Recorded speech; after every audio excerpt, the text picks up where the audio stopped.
Good afternoon, 6th class. Today we will start our new chapter of geography. That name is Earth in the solar system. Beta, we have done it before, but today we will do it through our book. First of all, we will read warm up. We see different types of object in the sky during the day. We can see the sparkling होता है बेटा shining sun. At night we find the moon shining and the stars twinkling. Twinkling means shining होता है brightly.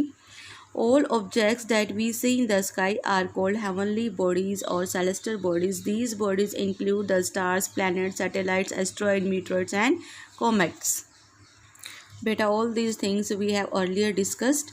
इन सभी चीज़ों को बेटा हम पहले भी डिस्कस कर चुके हैं थ्रू नोट्स. मैंने ये चैप्टर आपको पूरा कंप्लीट करवा दिया था, but today we will do it through our book. अभी देखिए बेटा, स्काई के अंदर हम बहुत सारे ऑब्जेक्ट्स देखते हैं. आज दिन के समय हम सन को देखते हैं जो कि बहुत ही शाइनिंग करता है, और जो सन है उसी से ही हम अपनी अर्थ पर जो लाइट है वो गेट करते हैं. और नाइट में हम मून को देखते हैं, स्टार्स को देखते हैं और ऑब्जेक्ट्स हैं जो कि, और ये जो स्काई के अंदर हम जितने भी ऑब्जेक्ट्स देखते हैं डैट इज़ कॉल्ड हेवनली और सेलेस्टियल बॉडीज़, इनको हम कहते हैं. अब इन बॉडीज़ में कौन कौन सी चीज़ें इंक्लूड हैं? Stars, planet, satellite, asteroid, meteoroids and comets. Celestial bodies are found in a large vacuum called space. Vacuum means होता है space that is completely empty. एक space जो कि बहुत बड़ा है, एक बहुत large है और बहुत पूरी तरह से खाली है, तो that is called vacuum. तो celestial bodies कहाँ पर हैं? आपके sky के अंदर है, और sky क्या है? एक बहुत ही large space है. Space is very big and there is no limit to it. Space बहुत बड़ा है, उसकी कोई लिमिट नहीं है, हम उसको कैलकुलेट नहीं कर सकते कि इतना लार्ज है. Unlimited, we can imagine that. It is also called the universe, हम इसको यूनिवर्स बोलते हैं. It contain the stars, planets, comets, constellation, galaxies and everything else that you see in the sky. It means sky में आप जो भी कुछ देखते हैं वो सभी आपके यूनिवर्स का एक पार्ट है. बेटा see this picture carefully. Celestial bodies. Now big bang theory. बेटा ऐसा कंसिडर किया जाता है कि हमारी जो यूनिवर्स बनी है वो एक बिग बैंग जो एक्सप्लोजन हुआ था उसके थ्रू बनी है. Now we will study it. It is suppose that the universe originated, यानी कि जो यूनिवर्स का जन्म हुआ है from a gigantic. Gigantic means होता है बेटा एक्सट्रीमली बिग, बहुत बड़ा. एक्सप्लोजन मीन्स होता है blast of a cosmic egg. कहते हैं कि हमारी जो यूनिवर्स का बर्थ हुआ है, जो यूनिवर्स ओरिजिनेट हुई है, वो एक जाइगेंटिक ब्लास्ट हुआ है, एक कॉस्मिक रे का, उससे हमारी यूनिवर्स बनी है. This is called the big bang, और इसी को हम बिग बैंग बोलते हैं. In the beginning atoms were formed and later molecules. सबसे पहले एटम बने, then after molecules they ultimately formed a giant cloud of gases and tiny dust particles called the nebula. उसके बाद बहुत बड़े जाइंट होता है, वेरी बिग, जो बड़े बड़े गैसेस के क्लाउड बने, और जो डस्ट पार्टिकल्स थे, जो गैसेस के क्लाउड है और जो डस्ट पार्टिकल्स है, इन्हीं को ही हम क्या बोलते हैं? Nebula. The nebula had a spinning motion and it's on gravity. जो नेबुला थी, ये इनकी जो डस्ट पार्टिकल्स थे, जो ये क्लाउड्स बने थे, इनकी अपनी ये ग्रेविटी के कारण एक स्पिनिंग मोशन में थे, यानी कि जैसे हमारी अर्थ मूव करती है, जो अदर प्लैनेट्स मूव करते हैं, वैसे ही ये स्पिनिंग कर रहे थे, घूम रहे थे मोशन में. Particles of the nebula attracted each other and collided with a very large speed. Collided means होता है बेटा हिट. अभी देखिए ये जो पार्टिकल्स थे, ये क्योंकि इनके अंदर ग्रेविटी थी. ग्रेविटी क्या होती है? एक दूसरे को अट्रैक्ट करने की पावर. तो ये जो ग्रेविटी थी, इससे ये एक दूसरे को अट्रैक्ट कर रहे थे, और अट्रैक्ट करते हुए आपस में एक दूसरे से हिट कर रहे थे, बहुत ही हाई स्पीड में एक दूसरे से टकरा रहे थे.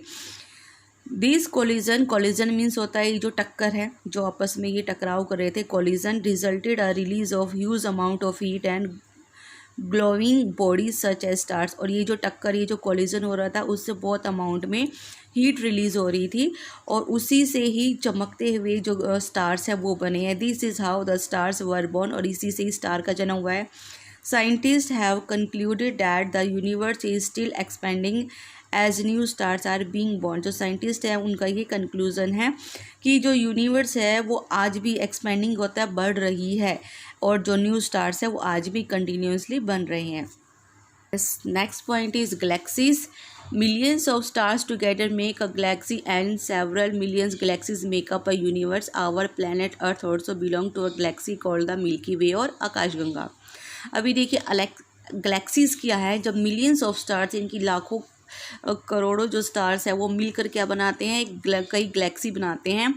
और गैलेक्सी से क्या बनती है, यूनिवर्स बनती है। और हमारी जो अर्थ प्लैनेट है वो भी एक गैलेक्सी का पार्ट है, और हमारी गैलेक्सी का नेम क्या है, मिल्की वे और आकाशगंगा। Now stars, heavenly bodies that produce their own heat and light are called stars. यानी कि वो सभी हेवनली बॉडीज़, वो सभी सेलेस्टियल बॉडीज़ जो अपनी हीट और अपनी लाइट प्रोड्यूस करते हैं, इनकी पैदा करते हैं, वो ही सब क्या है, स्टार्स है। जैसे कि sun is also a star, हमारा जो सन है वो एक स्टार है।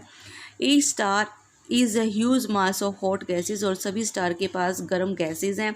दे appear as tiny dots in the sky because they are far away from us, in fact they are many time bigger than the earth. अभी देखिए, जब आप स्काई में नाइट में देखते हैं जो स्टार्स है, आपको एक छोटे छोटे टाइनी होता है, very small, tiny means very small, आपको स्मॉल स्मॉल डॉट्स की तरह आपको स्काई में नज़र आएंगे, बट वो हमारी अर्थ से बहुत ज़्यादा बड़े हैं। वो हमको छोटे इसलिए दिखाई देते हैं क्योंकि वो हमारी अर्थ से बहुत दूर है। जो हमारा नियरेस्ट स्टार है अर्थ से, दैट इज़ सन हमारे अर्थ के बहुत नज़दीक है comparison to other star. Now nitty gritty, it is difficult to measure distance between celestial bodies therefore a unit called light year is use, it is the distance travelled by light in 1 year.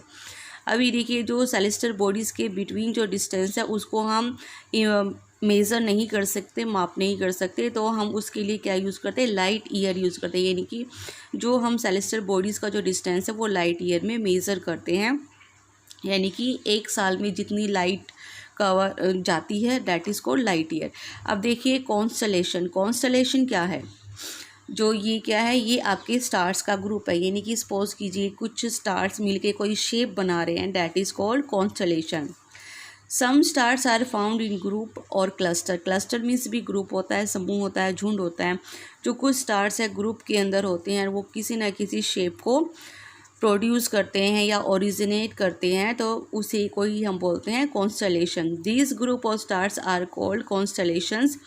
Some of them seem to be forming a shape. A group of stars thus forming a shape is called a constellation. जो भी कोई stars हमें कोई shape बनाता हुआ दिखाई देता है तो हम उसको बोलेंगे constellation. One of the constellation is the Ursa Major और the Great Bear. अब देखिए यहाँ पे इन्होंने कुछ constellation के जो शेप्स हैं उनके नाम दिए हैं। तो फर्स्ट ऑफ ऑल है उर्जा मेजर, जिसको हम ग्रेट बियर भी बोलते हैं, which can be easily recognised in the northern sky. यानी कि अगर आप स्काई के अंदर नॉर्थ साइड में देखेंगे, नॉर्थ डायरेक्शन में, तो आपको उर्जा मेजर और ग्रेट बियर इजीली दिखाई दे सकता है। Which can be easily recognise in the northern sky, it is called Saptarishi in India. India के अंदर जो उर्जा मेजर है, जो ग्रेट बियर है, भी कॉल्ड सप्तऋषि, क्योंकि ये 7 स्टार्स का एक ग्रुप है। It is a group of 7 stars that form a part of large Ursa Major. The 2 stars at the end of this constellation are called pointer. They always point toward the north. The brightest stars in the north is the pole star. अभी देखिए, जो north direction में सबसे brightest जो star आपको दिखाई देगा, that is called pole star. उसको हम पोल स्टार बोलेंगे और हम उसको ध्रुव स्टार भी बोलते हैं। अभी देखिए, जो सप्तऋषि कॉन्स्टलेशन है, इसमें 7 स्टार्स हैं और यहाँ पर 2 स्टार्स जो हैं वो एट द एंड है। देखिए, आपको थ्रू पिक्चर्स ज़्यादा अच्छी तरह से समझ में आएगा। ये देखिए, ये है, this is the picture of उर्जा मेजर, और स्टार्स काउंट करते हैं 1 2 3 4 5 6 7। ये टोटली कितने स्टार्स है, 7 स्टार्स है। That's in India it called as Saptarishi. और द नॉर्थ पोल, यानी कि जो ध्रुव तारा है, इसको हम नॉर्थ स्टार बोलेंगे और इसको पोल स्टार भी बोलेंगे, और हिंदी में हम इसको ध्रुव तारा बोलते हैं। It appears to remain in the same position in the sky, ये हमेशा आपको स्काई में एक ही पोजिशन में दिखाई देगा। It is almost directly above the north pole. In India it is called Dhruv Tara. अभी देखिए, ये बिल्कुल नॉर्थ पोल की तरफ है, तो इसलिए इसको हम नॉर्थ स्टार भी बोल सकते हैं और ध्रुव तारा भी बोल सकते हैं। द उर्जा माइनर, ओरियन, कैसिन Major, Scorpio and Cygnus are some other well known constellation. ये अलग अलग जो नाम है ये सभी कॉन्स्टलेशन के नाम हैं। Now our next topic is the solar system. The sun, its 8 planets, their satellites and other some heavenly bodies known as asteroid, meteorites, comets, minor planets, minor होते हैं छोटे छोटे planets, and many other existing object from the solar system. We often call it a solar family. तो हम इन सभी को क्या बोलेंगे? सोलर फैमिली बोलेंगे। बेटा ये हम सभी कुछ पहले डिस्कस कर चुके हैं तो इस पे ज़्यादा टाइम नहीं देंगे। First of all we will discuss sun. Solar system में सबसे पहले हमारी फैमिली का जो head of the family that is sun है। The sun is the centre of the solar system. It is huge and is made up of extremely hot gases. The huge mass of the sun gives a very powerful force of gravity which provide the pulling force that bind the solar system. अभी देखिए हमारे जो solar system है ये देखिए ये centre में कौन है? हमारा सन है जो कि बहुत ही ज़्यादा हॉट गैसेस से बना है। और जो सन है उसकी ग्रेविटी इतनी पावरफुल है कि वो जितने भी ऑब्जेक्ट हैं उन सबको बांध के रखता है। जितने भी 8 प्लैनेट्स हैं, एस्ट्रॉयड है, मीटरॉइड्स हैं और जो प्लैनेट्स हैं और जो उनके सैटेलाइट्स हैं तो उन सभी को कौन बांध के रखता है? हमारे सन की gravity. As it is made up of intensely hot and burning gases. अब देखिए जो हमारा सन है वो बहुत ही तेज़ और जलती हुई गैसों का आग का गोला भी बोला जाता है। It has a surface temperature of about 5500 degree Celsius. जो सन है उसके सरफेस का टेम्परेचर 5500 डिग्री सेल्सियस बताया जाता है। The sun is the ultimate source of heat and light for the solar system. इनके पूरे सोलर सिस्टम में जो लाइट प्रोवाइड करता है वो कौन? सन। हीट और लाइट सन प्रोवाइड करता है। But that tremendous heat is not felt because despite being our nearest star it is very far away from us. The sun is about 150 millions kilometre away from the earth. अभी देखिए हमारी अर्थ से सन कितना दूर है? 150 million kilometre दूर है। और ट्रेमेंडस मीन्स होता है अ हाई इंटेंसिटी और ग्रेट।